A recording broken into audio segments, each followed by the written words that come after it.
నమస్తే అండి. ఎలా ఉన్నారండి? మీరంతా బాగున్నారా? ప్రస్తుతానికి నేనైతే హ్యాపీగానే ఉన్నానండి. సంక్రాంతి నుంచి వీడియోస్ పెట్టలేనందుకు మిమ్మల్ని అందరినీ చాలా మిస్ అయ్యానండి. సంక్రాంతి నుంచి వీడియోస్ పెట్టలేనందుకు తిరిగి మళ్ళీ సంక్రాంతి వీడియోతోనే వచ్చానండి. 2 వారాల నుంచి వీడియోస్ పెట్టలేనందుకు చాలామంది కామెంట్స్ చేశారు. ఏమైంది సుమా, హెల్త్ ఎలా ఉంది, ఎందుకని వీడియోస్ పెట్టట్లేదని ఇప్పటికీ కామెంట్స్ చేస్తూనే ఉన్నారు. వీడియోస్ పెట్టకపోవడానికి రీజన్ అయితే నా హెల్తేనండి. డాక్టర్ గారు 1 మంత్ వరకు రెస్ట్ తీసుకోమని చెప్పారు. అందుకని పండక్కి అమ్మాళ్ళ ఇంటికి వెళ్ళి రెస్ట్ తీసుకున్నాను. పైగా అమ్మాళ్ళ ఊర్లో నెట్వర్క్ కూడా ఉండదు కాబట్టి ఫోన్ పక్కన పెట్టి హ్యాపీగా రెస్ట్ తీసుకున్నాను. హెల్త్ ప్రాబ్లం అంటే ఏం లేదండి, బరువుగా ఉన్నవి పట్టుకోవడం, మోయడం, రోజంతా ఏదో ఒక పని చేస్తూ ఉండడం వల్ల బ్యాక్ పెయిన్ లాగే షోల్డర్ పెయిన్ వచ్చింది. దీనివల్ల ఇప్పుడైతే గతంలో చేసినంత యాక్టివ్గా ఇప్పుడు చేయలేకపోతున్నాను. ఎందుకైనా మంచిదని 2 వారాలు రెస్ట్ అయితే తీసుకున్నాను. ఇప్పుడు కొంచెం నార్మల్గానే ఉంటుంది. కాకపోతే బావిలో నీళ్లు తోడడం, బకెట్తో నీళ్లు మోయడం లాంటివి చేసినప్పుడు మాత్రం పెయిన్ వస్తుంది.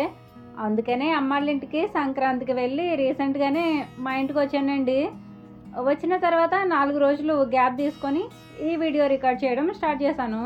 అసలు అయితే వీడియోస్ ఆపేద్దామని అనుకున్నాను, కానీ వీడియోస్ ఎందుకు పెట్టట్లేదు సుమా అని మీరు కామెంట్స్ చేస్తున్నారు కాబట్టి మీకు సమాధానం చెప్పాలి కాబట్టి ఈ వీడియో అయితే పోస్ట్ చేస్తున్నానండి. వీడియోస్ ఆపేద్దామనే నిర్ణయం తీసుకోవడానికి చాలా కారణాలు ఉన్నాయండి. అవన్నీ ఈ వీడియోలో చెప్తే స్వర్ణకమలం సినిమా చూస్తూ స్వాతి ముత్యం స్టోరీ విన్నట్టు ఉంటుంది. అందుకని మిగతా విషయాలు తర్వాత వీడియోలో షేర్ చేస్తాను. ప్రస్తుతానికి ఇప్పుడైతే ఈ వీడియోలో నేను ఏం చెప్పాలనుకుంటున్నానంటే, మా సంక్రాంతి ఎలా జరుపుకున్నామనే దానికంటే ముందు ముందు మన పండగలు ఎలా ఉండబోతున్నాయి అనేది ఈ వీడియోలో మీకు షేర్ చేస్తాను. ప్రతి సినిమాలోనూ ఏదో ఒక మెసేజ్ ఉన్నట్టే మనం జరుపుకునే పండుగల్లో కూడా ప్రతి పండగ వెనుక ఖచ్చితంగా ఏదో ఒక మంచి సందేశం తప్పకుండా ఉంటుంది. అయితే ఆ పండగ యొక్క అసలు పరమార్థం ఏంటో ఇంటర్నెట్లో సర్చ్ చేస్తే తప్ప ఇంట్లో చెప్పేవాళ్ళు కరువయ్యారు. ఒకవేళ మన హిందూ సంప్రదాయాల గురించి ఇంట్లో చెప్పేవాళ్ళు ఉన్నా చెప్తే వినేవాళ్ళు కూడా ఉండాలనుకోండి. చెప్పేవాళ్ళు ఉంటే వినేవాళ్ళు ఉండరు, వినేవాళ్ళు ఉంటే చెప్పేవాళ్ళు ఉండరు. పండగలంటే సంస్కృతి, సంప్రదాయాలు, ఆధ్యాత్మికత, సామాజిక సమైక్యత, దేవుణ్ణి ఆరాధించడం, ఆత్మశుద్ధితో ధర్మంగా న్యాయంగా ఉండాలని తెలియజేస్తూ కుటుంబ సభ్యులతో, బంధుమిత్రులతో కలిసికట్టుగా ఉంటూ ఈ ప్రకృతిని కూడా దైవంగా భావించాలని ఎన్నెన్నో మంచి విషయాల్ని మన పూర్వీకులు మన ముందు తరాలి వాళ్ళకి కూడా తెలిసేలా పండుగలు జరుపుకోవడం ఒక సంప్రదాయంగా చేశారు.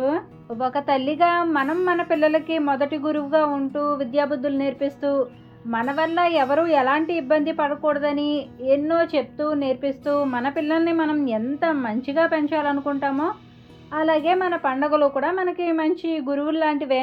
కాలానికి అనుకూలంగా ఏ టైంలో ఎలాంటి పనులు చేయాలి, ఏ సీజన్లో ఎలాంటి ఫుడ్ తినాలి, మానవత్వంతో ఎలా ఉండాలి, అన్ని విషయాలు మన పండుగల ద్వారా నేర్చుకోవచ్చు. అయితే ప్రస్తుత కాలాన్ని బట్టి పండుగల అర్థమే మారిపోయింది. చాలా వరకు గ్రామాల్లో జరుపుకునే గ్రామ దేవతల పండుగలు అంతరించిపోతున్నాయి.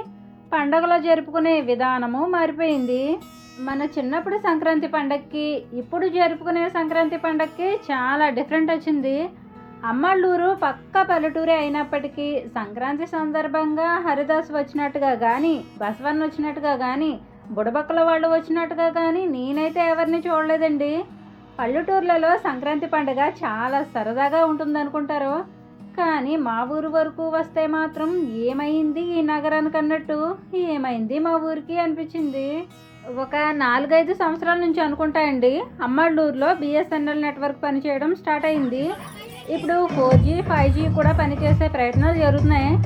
ఆల్రెడీ జియో 4G అప్పుడప్పుడు పనిచేస్తుంది. ఇప్పుడు మీరు చూసిన పిల్లలు చాలా తక్కువేనండి. సిగ్నల్ పడే టైంలో అయితే ఇంకా ఎక్కువ మంది పిల్లలే ఉంటారు. ప్రతి పిల్లాడి చేతిలో ఖచ్చితంగా ఫోన్ ఉంటుంది. గ్రామీణ ప్రాంతాల్లో ఏదైనా పండుగ వస్తే ఊరంతా సందడి సందడిగా ఉండేది. చక్కగా అందరూ కలిసి జానపదాలు, కోలాటలు, నందలాటలు ఆడేవారు. ఇప్పుడు డీజే సాంగ్స్ పెట్టుకొని ఎంజాయ్ చేస్తున్నారు. అమ్మళ్ళూరు గిరిజన ప్రాంతం కాబట్టి ఇక్కడ ఉండేవారు ఒకే ఒక్క పండుగ చాలా గ్రాండ్గా జరుపుకుంటారండి. అదే గంగాలమ్మ జాతర. ఆ జాతర తప్ప మిగతా పండగల గురించి అంతగా తెలీదు. ఏ పండుగ వచ్చినా ఇంట్లో రకరకాల పిండి వంటలు చేసుకొని ఇంటిల్లపాతి కలిసి రోజంతా సరదాగా గడిపేవారు.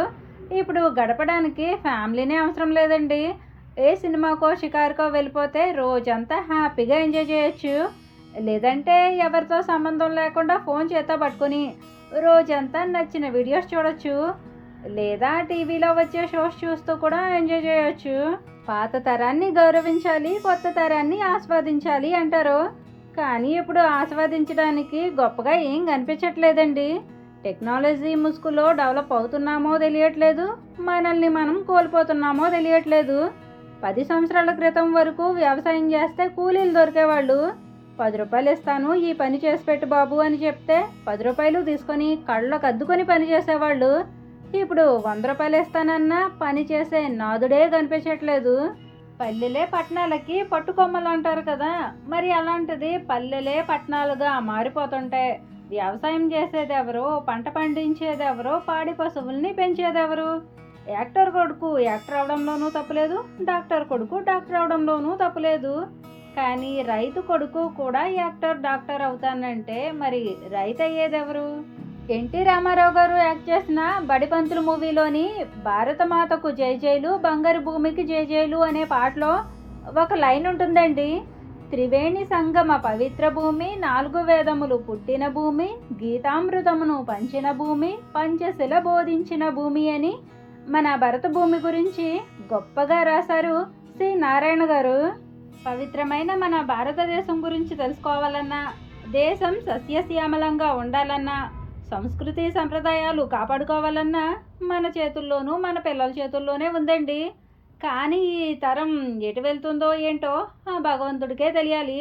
ఒక పండగ ఎలా చేస్తారో సినిమాల్లోనూ వీడియోస్లోనూ చూడడమే తప్ప పండగ అంటే ఎలా చేయాలో ఎలా చేస్తారో నిజానికి మన నిజ జీవితంలో చూసేది ఈ కాలంలో చాలా తక్కువేనండి. ఏంటి సుమా రాక వస్తే ఏదో మంచి జోస్తో వస్తావనుకుంటే ఫుల్ ఫ్రస్ట్రేషన్తో వచ్చావు, ఏమైందని మీరు అనుకోవచ్చు. కానీ ఏం చెప్పమంటారండి, మారుతున్న రోజులు, పెరుగుతున్న నేరాలు, మర్చిపోతున్న ఆచారాలు, దూరం అవుతున్న బంధాలు, అర్థం లేని పండగలు, నమ్మకం లేని మనుషులు. చెప్తే చేదస్తామంటారు, చెప్పకపోతే గర్వం అంటారు. మంచి కంటే చెడుకి, నమ్మకానికంటే మూఢనమ్మకాలకే వాల్యూనిచ్చే ఈ రోజుల్లో ఎంతకంటే మంచిగా చెప్పడానికి ఏం లేదులేండి. నోములు, వ్రతాలు, పూజలు, పండగలు ఇవన్నీ మన పెద్దల నుండి సంప్రదాయంగా వస్తున్న అమూల్యమైన ఆచారాలు. మనసుకి ఆనందాన్ని, జీవితానికి స్ఫూర్తిని ఇస్తాయి. అలాంటి వాటికి దూరం అవుతున్నందుకు కొంచెం బాధగానే ఉందండి. కానీ జరిగేవి జరగక మానవు, జరగబోయేవి జరగక మానవు. ఓకేనండి. సంక్రాంతి పండగకి అమ్మాళ్ళ ఇంటికి వెళ్ళిన తర్వాత, పండగ అయిపోయిన తర్వాత ఈ సంవత్సరం పండించిన మినుములు పెసలు బాగు చేసి అందులో కొన్ని అమ్మ వాళ్ళకి, పిన్ని వాళ్ళకి, చెల్లి వాళ్ళకి ఎవరికి ఇవ్వాల్సినవి వాళ్ళకి ఇచ్చేసి మిగిలినవి 2 సంచుల్లో వేసేసి మా వారు మా ఇంటికి వెళ్ళేటప్పుడు మా వారితో పాటు పంపించేశాను. మాడపడుచుకి అందరికంటే ఫస్ట్ ఇచ్చేసానులేండి. పిల్లలు స్కూల్కి వెళ్ళాలి కాబట్టి పిల్లల్ని కూడా పంపించేసి నేను అమ్మాళ్ళ ఇంట్లో పండగ అయిపోయిన 2 వారాల వరకు అమ్మాళ్ళ ఇంట్లోనే ఉన్నానండి. నాతో పాటు పెద్ద చెల్లి కూడా ఉంది. చిన్న చెల్లి సమ్మర్లో వద్దామని పండగకి రాలేదు. 2 వారాల తర్వాత మా ఇంటికి వెళ్ళే ముందు పిండి వంటలు చేసుకొని చెల్లి వాళ్ళ ఇంటికి వెళ్ళిపోయింది. నేనేమో మా ఇంటికి వచ్చేసాను. ఈ వంటలన్నీ మేము మా చేలో వండుకున్నామండి. చేలో అయితే ఎన్ని వంటలైనా విసుగు లేకుండా ప్రశాంతంగా వండుకోవచ్చని వంటలన్నీ చేలోనే వండుకున్నాము. నాకు పాతకాలం పద్ధతులన్నా, ప్రశాంతమైన వాతావరణం అన్నా చాలా ఇష్టమండి. అందుకని మా చేలో నేను క్రియేట్ చేసుకున్న నా బుల్లి ప్రపంచం ఇదేనండి. ఈ బుల్లి ప్రపంచంలో మన పూర్వీకుల జీవన శైలి ఎలా ఉండేదో అలాంటి జీవన శైలినే మళ్ళీ తిరిగి పొందాలని, మంచి రోజులు రావాలని 1000 కళ్ళతో ఎదురు చూస్తున్నాను. మీలో లాస్ట్ ఇయర్ సంక్రాంతి పండుగ ఎంతమంది చూసారో ఏమో కానీ లాస్ట్ ఇయర్ సంక్రాంతి పండుగ మా చేలోనే చేసుకున్నామండి.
అలా 2 వారాలు అమ్మాళ్ళ ఇంట్లో ఉండి అమ్మకి చిన్న చిన్న పనులు హెల్ప్ చేస్తూ పెద్ద చెల్లి నేను 2 వారాలు సరదాగా పుట్టింట్లో గడిపాము. పెద్ద చెల్లి కూడా నాతో పాటు ఉంది కాబట్టి వంట పని, ఇంటి పని అన్నీ చెల్లే చూసుకునేది. నేను కూరగాయలు కట్ చేయడం, ఉతికిన బట్టలు మడత పెట్టడం లాంటి చిన్న చిన్న పనులు చేసేదాన్ని. ఇక అమ్మాళ్ళ ఇంటి దగ్గర మొక్కలు వేసిన కుండీలకి నాన్న పెయింట్ వేసి ఇచ్చేస్తే నేను ఒకే ఒక్క బిందెకి పెయింటింగ్తో డిజైన్ వేశాను. మిగిలిన కుండీలకి, బిందెల అన్నింటికి సిరీనే డిజైన్ వేసిందండి. నేను చాక్ పీస్తో మార్కింగ్ వేసి ఇచ్చేస్తే సిరీనే వేసింది. ఇలా వేసింది పండగ రోజు అండి. ఆ రోజు మధ్యాహ్నం ఖాళీ టైంలో నేను వేసి చూపిస్తే మిగతావి సిరీనే వేసింది. ఆ కుండీలకి డిజైన్ వేయడానికి ఆ రోజు సిరి నైట్ వరకు కష్టపడిందండి. వేయమని నేనేం చెప్పలేదండి, సిరీనే వేసింది. సరే వేయమన్నాను, నీట్గానే వేసిందిలేండి. ఓకేనండి, ఈ వీడియోలో నేను పండగల గురించి చెప్పింది కేవలం నా చుట్టూ జరిగే సంఘటనను బట్టి, పరిస్థితిని బట్టి మాత్రమే చెప్పానండి. కాలం మారినా మన ఆచార వ్యవహారాలు, సంస్కృతి, సంప్రదాయాలు మర్చిపోకూడదనే ఉద్దేశంతో మాత్రమే ఈ వీడియో అండి. మరి ఈ వీడియోలో నేను ఎంతవరకు మంచిగా చెప్పగలిగానో లేదో ఈ వీడియోపై మీ అభిప్రాయం ఏమిటో కామెంట్ చేసి, మీకు ఈ వీడియో నచ్చితే తప్పకుండా లైక్ చేయండి. మరో మంచి వీడియోతో మళ్ళీ వస్తాను. ఉంటానండి. నమస్తే.